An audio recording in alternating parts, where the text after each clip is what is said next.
Abram suas Bíblias em João, capítulo 1. Evangelho de João, capítulo 1. A partir do versículo 43.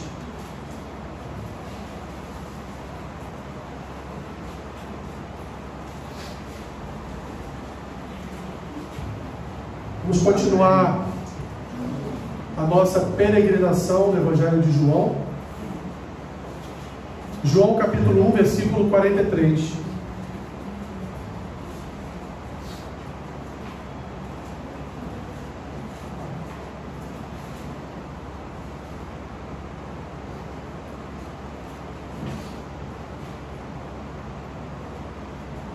João capítulo 1, versículo 43. Amém? No dia imediato, resolveu Jesus partir para a Galiléia e encontrou a Filipe, a quem disse: segue-me. Ora, Filipe era de Betsaida, cidade de André e de Pedro.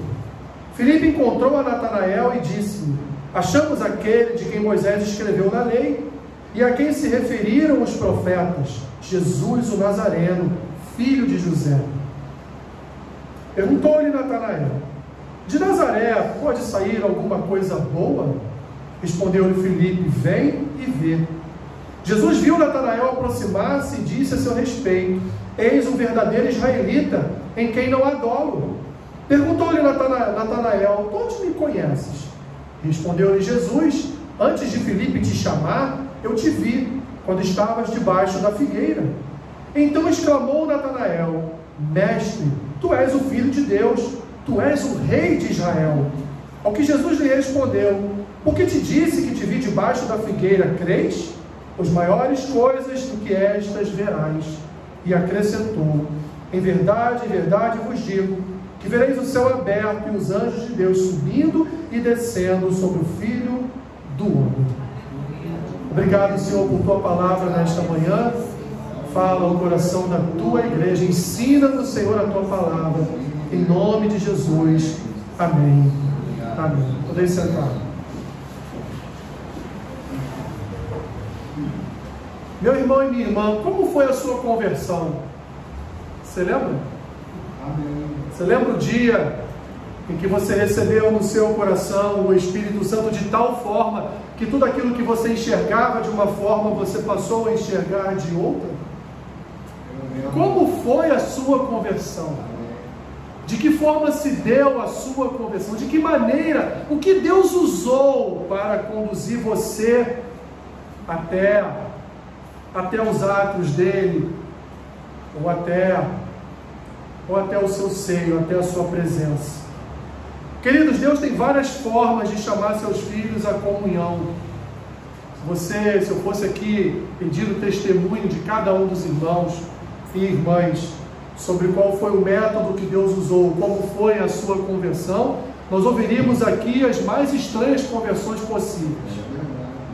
Ouviríamos aqui as histórias mais estranhas possíveis, né? Da forma como Deus conduziu as coisas, como Deus realizou esse trabalho de conversão no coração, na vida dos irmãos. Sabe por quê, meus irmãos? Porque Deus, ele trabalha misteriosamente na conversão de almas. Nós nunca sabemos como Deus vai realizar um ato de regeneração e de conversão na vida de alguém.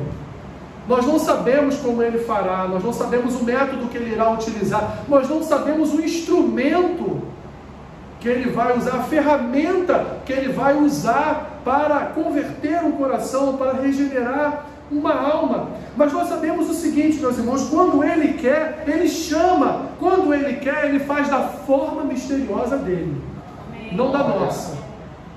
Ele faz do jeito dEle, da forma dEle, no tempo dEle, no horário previsto por Ele. Porque o convencimento, meus irmãos, o convencimento vem dEle. Quem escolhe é Ele, e o trabalho é dEle.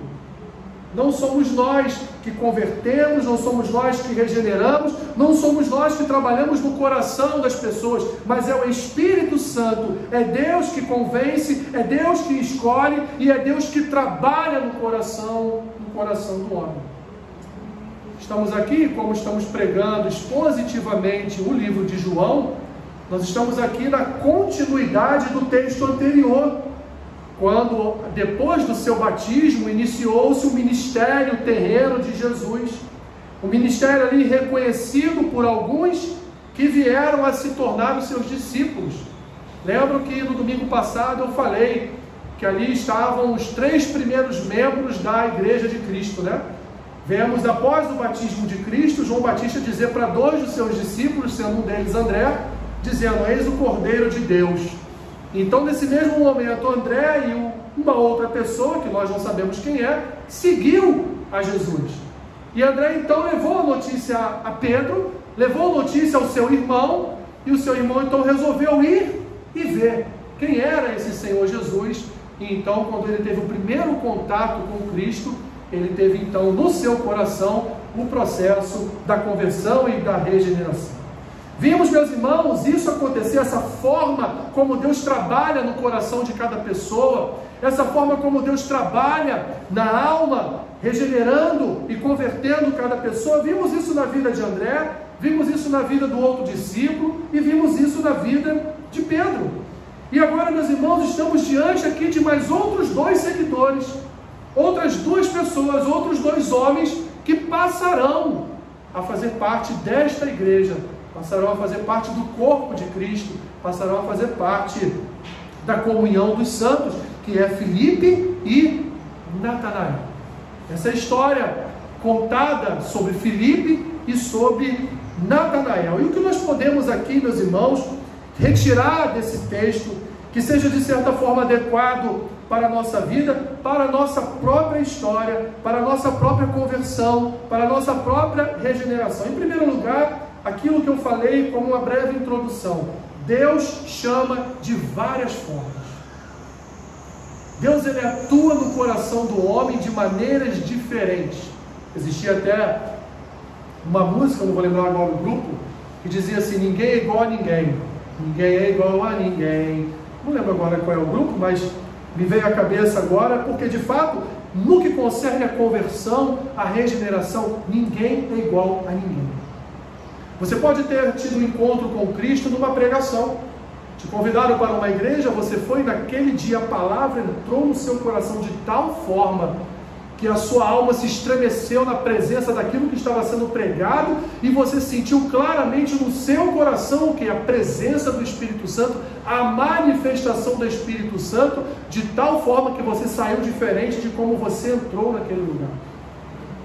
Você pode ter recebido a Cristo na sua vida através de um colega de trabalho, através de conversas, de bate-papo, através ali de uma ministração sobre a tua vida. Em algum momento, aquilo pode ter atuado tão fortemente no seu coração, que você tomou a decisão, evidentemente conduzida pelo Espírito Santo, a procurar uma igreja e congregar. Você pode ter recebido a conversão da sua própria casa, através da sua mãe, do seu pai, através de um irmão, de uma irmã, através, como foi o meu caso, por exemplo, da minha esposa, que dizia para mim, quando nós namorávamos no domingo à tarde: se você quiser me ver domingo à tarde, eu estou na igreja. E aí eu, como não era bobo, né, eu segui, eu fui. E assim se deu a minha regeneração, assim se deu a minha conversão, como de várias formas, de várias maneiras, pode ter também se dado a sua conversão. André, portanto, meus irmãos, e o outro discípulo foram atraídos pelo testemunho de João Batista, como está descrito lá, nos versículos 35 e 36 do texto anterior. Pedro foi atraído pelo testemunho do seu irmão, como está descrito nos últimos versículos do texto anterior, 41 e 42, e também pelo próprio Jesus. Pedro foi convencido a conhecer Jesus, e quando conheceu Jesus, Pedro teve a sua vida regenerada, teve a sua alma ali descoberta por Cristo, teve, portanto, o seu coração entregue ao Senhor. Agora, meus irmãos, estamos diante de Filipe, sendo atraído pelo próprio Senhor Jesus de forma direta. Olha o que diz o versículo 43. No dia imediato, resolveu Jesus partir para a Galiléia e encontrou a Filipe, a quem disse: segue-me. Foi a única palavra que Jesus disse a Filipe, foi: segue-me. Ou seja, venha seguir meus passos, venha andar comigo, venha estar junto da minha presença. Mas temos um outro personagem também, meus irmãos, chamado Natanael. Natanael não foi atraído pessoalmente por Jesus, mas Natanael foi atraído pelo testemunho de Filipe, no encontro que ele teve com Filipe, e depois, no versículo 45, no encontro, aliás, no versículo 47, no encontro já cara a cara com o próprio Senhor Jesus. Natanael estava incrédulo. Natanael não acreditava que alguém vindo de uma cidade tão insignificante para Israel como Nazaré poderia ser o Messias. Mas Natanael não se negou ao convite. Natanael não disse: não, eu não vou com você não, Filipe, eu não quero conhecer esse tal de Jesus, afinal de contas, ele é filho de um carpinteiro, ele é filho de Nazaré, da cidade de Nazaré, não me interessa conhecer. Mas ele foi. E assim, meus irmãos, vemos aqui a formação de um grupo através de formas diferentes de chamado. Mas embora tenham havido chamados diferentes para cada um desses homens, todos tomaram o mesmo caminho. Ou seja, não importa a forma do chamado, o que importa, meu irmão e minha irmã, é seguir ao chamado. O que importa não é a forma como Cristo entrou em nossas vidas, seja no momento de convite a estar numa igreja, seja numa pregação no trabalho, seja numa pregação em praça pública, seja em algum outro lugar qualquer, seja até mesmo no momento de enfermidade, seja no momento em que nós estamos passando por uma tribulação, seja no momento de dor. Mas o que importa, meu irmão e minha irmã, é seguir ao chamado. E a história do povo de Deus nos fala a respeito disso.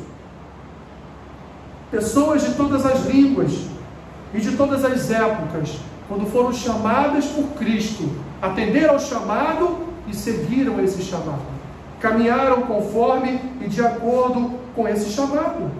Meus irmãos, há diversas formas de operações na salvação de almas. Há diversidade de operações na salvação de almas. Todos os crentes verdadeiros são conduzidos por um só Espírito, lavados em um só sangue, servem a um só Senhor, descansam em um só Salvador, creem numa única verdade e vivem por uma mesma regra de fé e prática. Mas de fato, nem todos são convertidos de uma única maneira. Nem todos passam pela mesma experiência com Deus. Cada um tem a sua própria experiência com o Senhor. Porque o Espírito Santo, ele atua na conversão do crente individualmente, conforme a sua vontade. Como diz as Escrituras, o vento sopra onde quer. Amém. O Espírito toca e trabalha na alma de quem Ele quer. Assim, meus irmãos, observando as experiências do próprio João Batista, de André, de Filipe, de Pedro e agora de Natanael, que não acreditava que de Nazaré poderia vir algo bom, nós podemos chegar à simples conclusão de que nós não podemos, meus irmãos, avaliar a nossa experiência com Deus através da experiência de outras pessoas. Cada um tem a sua experiência de conversão e regeneração com Deus. Dito isso, nós não podemos menosprezar a forma diferente como Deus alcançou o nosso irmão. Não podemos. Não podemos achar que a forma como fomos chamados foi melhor ou mais bonita do que a do nosso irmão, porque o fim do chamado é seguir o chamado. E se meu irmão e minha irmã seguem o chamado, não importa como ele foi chamado, o que importa é que ele está seguindo o chamado. Ou seja, esse irmão recebeu a graça de Deus, esse irmão é uma pessoa arrependida, ele é um crente de verdade, ele vive uma vida santa. Então, meu irmão e minha irmã, não importa a experiência de conversão pelo qual o irmão ou a irmã passou, o que importa é se no final essa pessoa está no caminho certo. E estou falando isso porque há em nosso meio certas incredulidades a respeito de como pessoas são chamadas. Quer ver um exemplo clássico? Aquele que matou, roubou e destruiu famílias e hoje está preso. E um dia na cadeia ele é regenerado, ele é convertido. E nós temos dificuldades de reconhecer isso. Temos dificuldades de reconhecer que um homem que fez tanto mal a outras pessoas, um homicida, né? Até um estuprador, que ele se converteu, que ele está regenerado, que ele agora segue o chamado de Jesus Cristo. A gente olha crendo, mas ao mesmo tempo com um pezinho lá atrás, com uma certa incredulidade, como Tomé, só faltava ir lá conhecer o cara e tocar no cara e ver que é verdade a conversão dele, né? Meus irmãos, não importa como e aonde esta pessoa foi chamada. Vemos aqui o caso de Natanael. Natanael, ele simplesmente ignora a notícia de Filipe, não porque ele não acreditava na vinda do Messias, mas porque ele olha para a cidade de onde vem o Messias e pergunta: mas pode vir alguma coisa boa de Nazaré? Pode vir algo bom de Nova Iguaçu? Pode vir algo bom de Belford Roxo? Pode vir algo bom de São João? De Japeri, de Queimados? De Paracambi? Pode vir alguma coisa boa de Itaguaí? Pode vir?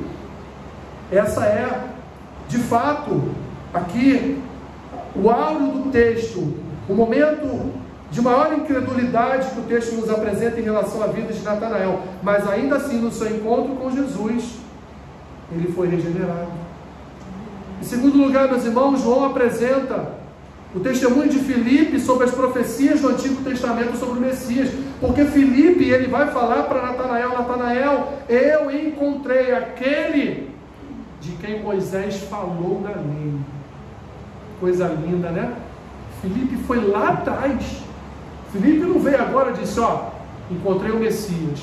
Tá, mas qual a prova que você tem que ele é o Messias? Não, você tem que ver. Ele até agora não fez milagre nenhum, não, mas eu estou seguindo. Não, Filipe, ele justifica o seu encontro com Cristo. Ele diz: olha, o homem que eu encontrei não é qualquer homem. O homem que eu encontrei é o homem de quem Moisés fala na lei. É o homem de quem Moisés profetiza na lei. É o homem que está descrito na própria lei. Mas como você sabe que é ele? Ora bolas, eu falei com ele, eu conversei com ele, eu senti no meu coração tal coisa que eu nunca senti conversando e falando com nenhuma outra pessoa. O Espírito Santo move Filipe a dizer então a Natanael: Natanael, esse é aquele de quem Moisés escreveu na lei, a quem os profetas se referiram. Ele é Jesus o Nazareno, o filho de José, o filho da Virgem, aquele exaltado lá por Isaías, Jeremias, por Ezequiel, por Daniel, por Moisés. Ele justifica através da lei e dos profetas. Ele prova através da lei e dos profetas que aquele é o Cristo. Ele descreve, meus irmãos, Jesus como sendo aquele de quem Moisés e os profetas falaram no Antigo Testamento.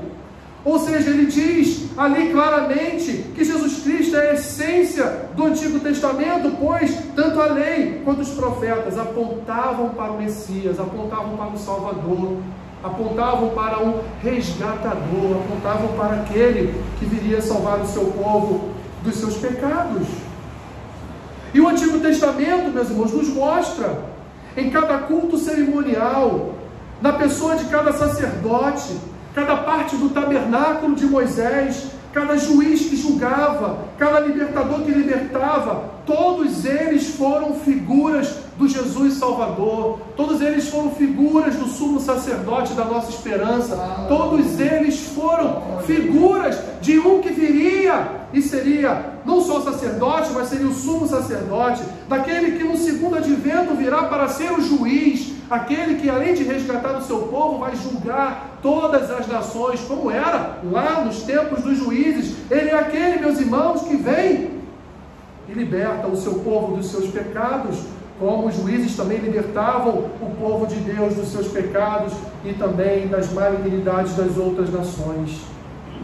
O Antigo Testamento, meus irmãos, como diz aqui, muito bem diz Filipe, aponta para o Cristo, para o Jesus, para o Nazareno, filho de José. Porque ele era profeta, semelhante a Moisés, foi um rei semelhante a Davi, o cordeiro e filho da Virgem, profetizado por Isaías. Ele é o ramo de justiça predito por Jeremias.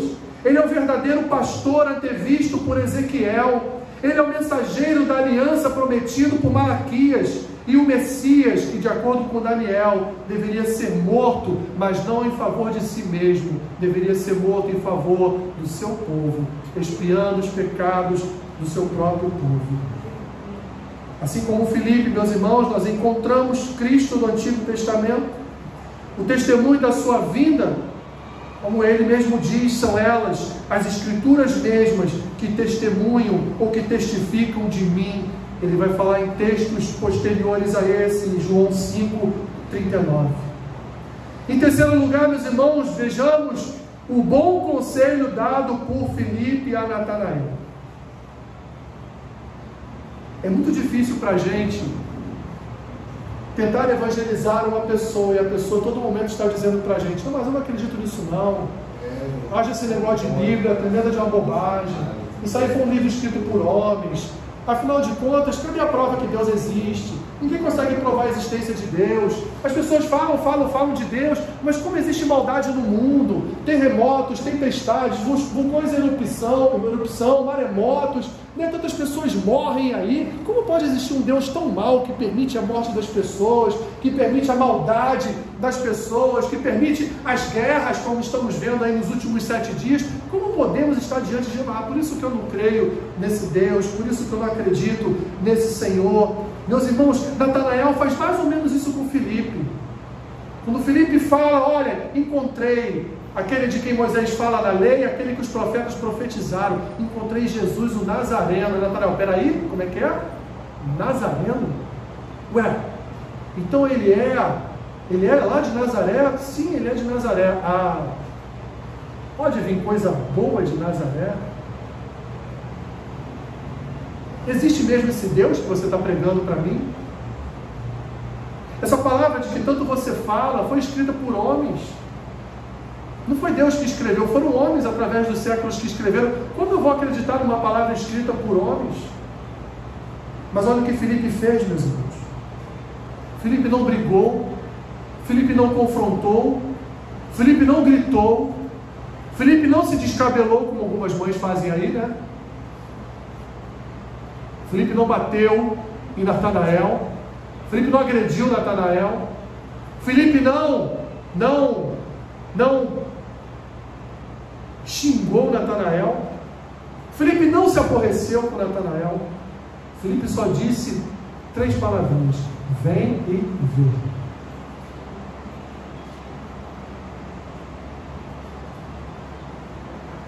Natanael estava em dúvidas sobre a pessoa de Jesus. Mas o que Filipe diz, meus irmãos? Vem e vê. Da mesma forma que Pedro pode ter ficado em dúvida também com a palavra do seu irmão, e André só disse para ele o quê? Vem e vê. Não foi por força, não foi por violência, não foi por briga, não foi por confronto,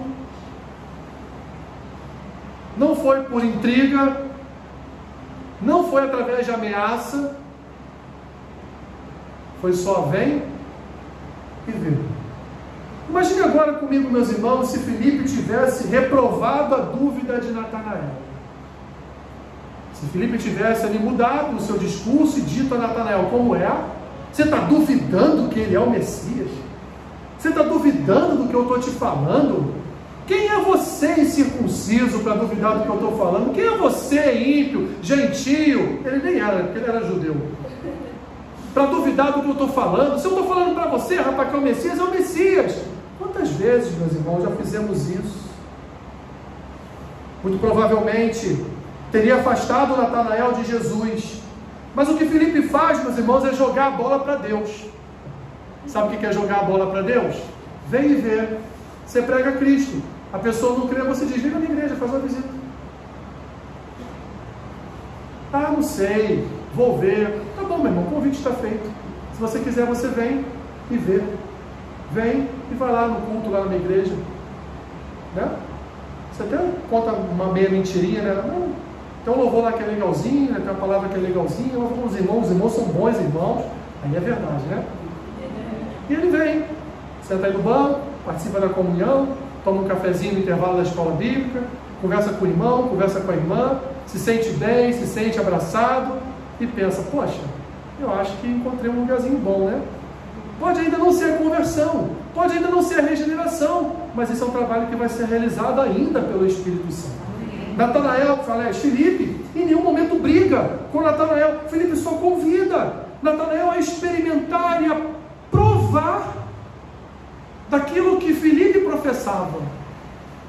Sem briga, sem discussão, sem obrigação de levar, tem mãe aí que tacava até água na cara do filho, para o filho acordar de manhã cedo para ir na igreja, E aí isso vai criando, meus irmãos, uma casca na pessoa, que a pessoa vai ter nojeriza daquilo.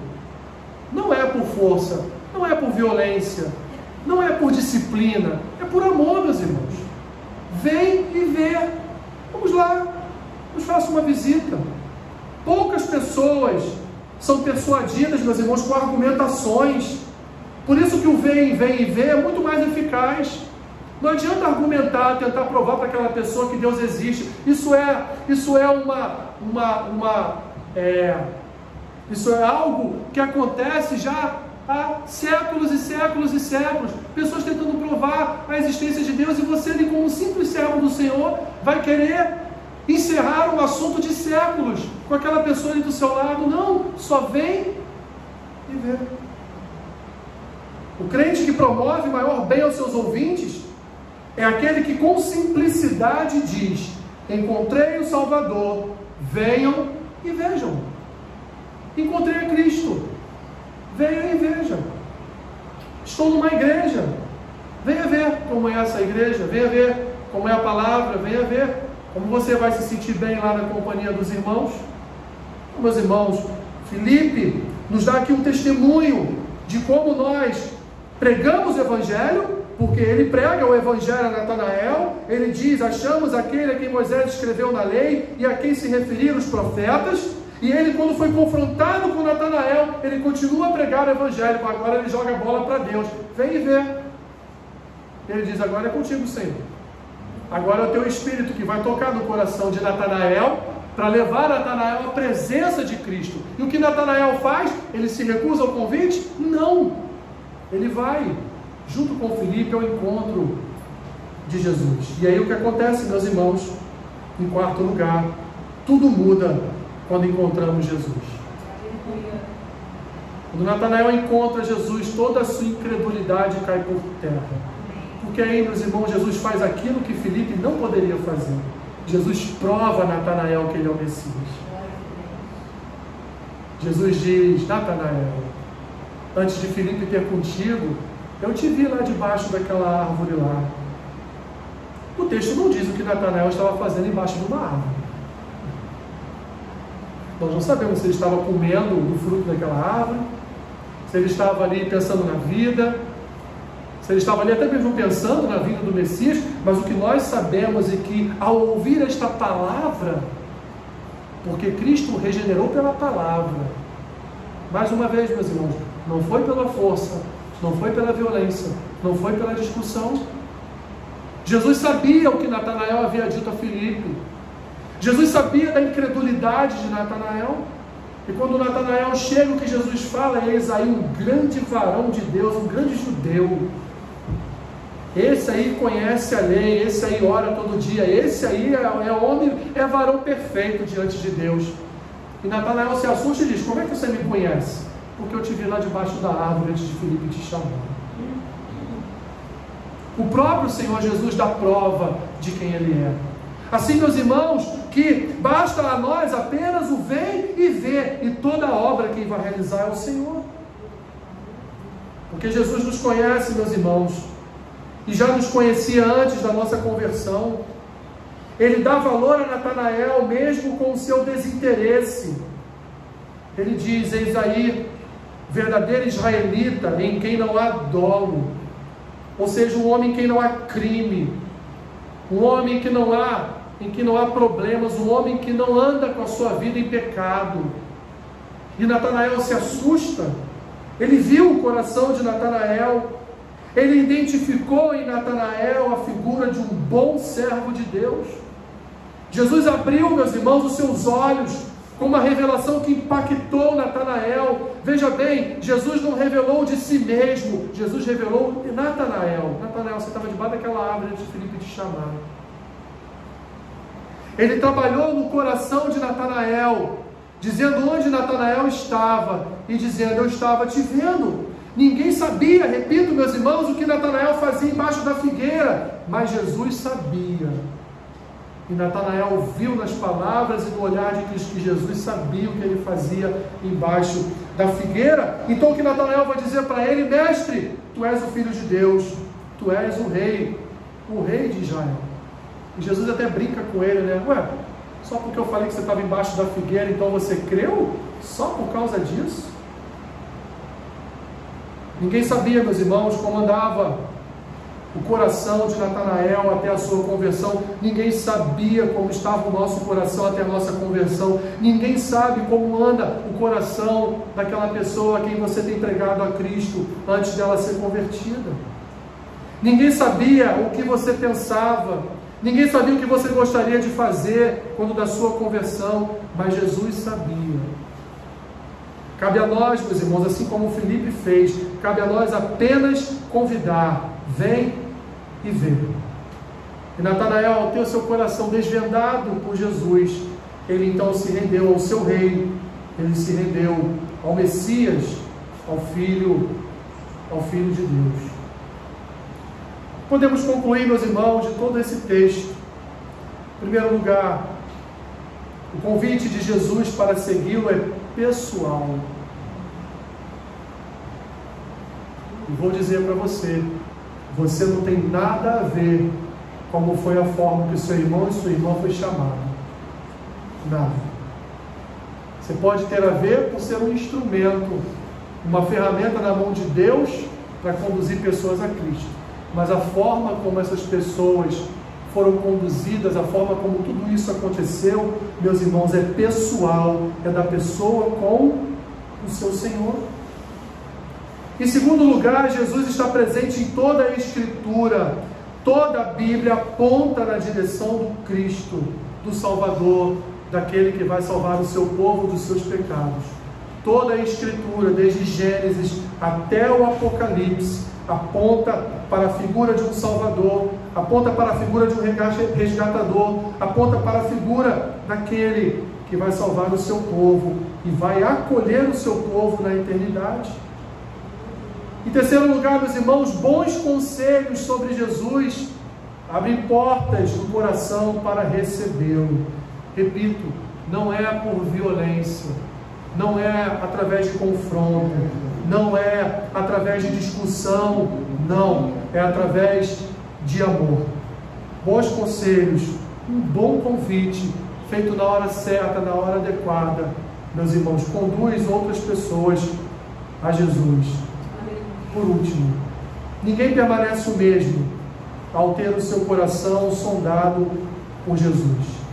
Esse texto nos apresenta um homem que por causa da cidade de Jesus não acreditava que aquele poderia ser o Messias, mas esse homem, ao ser tocado por Jesus, esse homem, ao receber uma palavra de Jesus, esse homem, ao ir na igreja junto com você, sentar naquele banco e ouvir uma palavra, ouvir a palavra e a voz do Espírito, ele foi tocado na sua alma, ele foi tocado no seu coração, e toda a incredulidade que estava no seu coração caiu por terra, porque a palavra tem poder contra os incrédulos, porque a palavra tem poder contra aqueles que não acreditam no Senhor Jesus como Senhor e Salvador, porque a palavra tem poder contra os ateus, porque a palavra tem poder contra tudo e contra todos. Não somos nós que detemos esse poder, é a palavra que tem o poder, é Jesus que detém o poder, é Ele, meus irmãos, que regenera, é Ele que escolhe, é Ele que salva, é Ele que converte, é Ele que muda a história e a vida do seu povo. Não somos nós, é Ele. Aprendemos então, meus irmãos, esse primeiro capítulo de João. E João exaltou a Jesus como o Filho de Deus, o Deus Emanuel encarnado em nosso meio, que andou entre nós, mas também exaltou a Jesus como ser divino, como o próprio Deus na terra. João exaltou a divindade e a humanidade de Cristo. Aprendemos, meus irmãos, nesse primeiro capítulo de João, aprendemos que João Batista foi um testemunho da divindade e da humanidade de Cristo. Foi um testemunho de humildade, porque afinal de contas João Batista batizou Deus na terra. Ele não batizou qualquer pessoa. Ele mergulhou Deus nas águas do batismo. E ele mesmo vai dizer: eu não sou digno de desatar as sandálias dos seus pés. Eu não sou ninguém. Quando os fariseus o procuraram para saber quem ele era: quem é você? Você é o profeta? Não. Você é o Messias? Não. Você é Elias? Não. Eu sou apenas aquele que prepara o caminho para o Salvador. Eu sou apenas aquele que está preparando o caminho para a vinda do meu Salvador. Eu não sou digno de desatar as sandálias dos pés dele. E quando Jesus então vai para o ato de batismo, João meio que queria se negar a batizar a Cristo, mas Cristo disse: é necessário que eu seja batizado, é necessário que você me batize. Vimos nas irmãs os testemunhos de conversão de André e mais um discípulo, de Pedro. E agora, por último, o testemunho de conversão de Filipe e Natanael. Meus irmãos, em um só capítulo de João, nós vimos tantas coisas, que poderíamos parar aqui e dizer: essa não foi só uma introdução, mas esse foi todo o resumo do Evangelho de João. Porque o que nós vamos ver no Evangelho de João, meus irmãos, o tempo todo, é João exaltando a Cristo como Deus e como homem. Vamos ver os testemunhos do próprio João Evangelista a respeito da pessoa e da obra de Cristo. E vamos continuar, portanto, meus irmãos, nas próximas semanas, caminhando junto com João, na sua pregação, no seu Evangelho, para vermos toda a obra do nosso Senhor. O Evangelho que vai nos apresentar, inclusive, a própria oração que Jesus fez pela sua igreja, pelos seus discípulos. Deus então nos abençoe, nos ajude nessa caminhada, junto com o apóstolo, junto com o discípulo, junto do evangelista João. Senhor, obrigado por tua palavra, Senhor, porque ela nos ensina, ela nos disciplina, ela nos exorta, ela nos corrige, ela nos repreende, ela nos auxilia, ela é lâmpada para os nossos pés, ela é luz para o nosso caminho. Obrigado porque a tua palavra cada dia tira as escamas dos nossos olhos e nos apresenta o teu evangelho da salvação, Senhor, de forma que a cada dia o nosso coração venha a mudar mais e mais. Venhamos a compreender, Senhor, o teu chamado para as nossas vidas. Nos abençoe enquanto caminharmos por este evangelho. Nos abençoe enquanto falarmos de tudo aquilo que o teu servo, Senhor, o teu amado discípulo e apóstolo João nos diz através desta palavra. É o que nós te pedimos, Senhor, e oramos assim em nome de Jesus. Amém. Amém.